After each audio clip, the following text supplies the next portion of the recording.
ईमानदारी से भले ही दो पैसा कम कमाओ, लेकिन ईमानदारी की ताकत बहुत ज़्यादा होती है। ये बात याद रखना, क्योंकि ईमानदारी की बोलबाला जिंदगी भर रहती है, बेईमानी की खत्म हो जाती है। देखो, एक बार अच्छे से सोच लो। मैं फिर से पूछ रही हूँ, क्योंकि इस 500 के नोट के साथ मुझे ये 500 की गड्डी भी मिली है। ये पैसों की गड्डी मेरी है, गलती से मुझसे गिर गई थी। अबे ओ, तेरे पास कहाँ से आ जाएंगे इतने सारे पैसे? देखे भी है एक साथ कभी? बकवास कर रहे हैं यहाँ पे।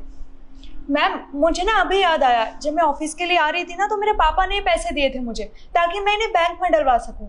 ये शायद मेरे पर्स से गिर गए होंगे, आप मुझे वापस कर दीजिए। मैम, ये दोनों झूठ बोल रहे हैं। और तुम एक 2 कौड़ी के सिक्योरिटी गार्ड हो, एक साथ इतने पैसे देखे तो लालच आ गया। झूठ बोलना ना बंद करो तुम।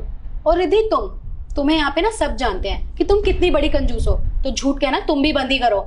मैम, ये पैसे मेरे हैं, आप मुझे दे दीजिए। अरे पर मैं तुम तीनों का यकीन कैसे करूं?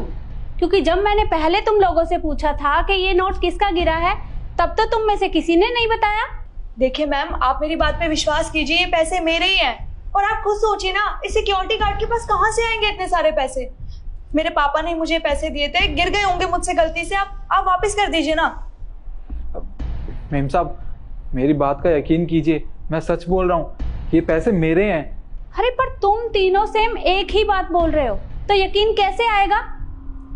एक काम करते हैं, तुम तीनों अभी के अभी मेरे साथ मेरे ऑफिस में आओ, और बाकी सभी लोग अपना अपना काम करिए। देखो, अंदर मैं तुम लोगों को इसलिए लेकर आई हूँ क्योंकि बाहर मुझे कोई भी तमाशा नहीं करना था।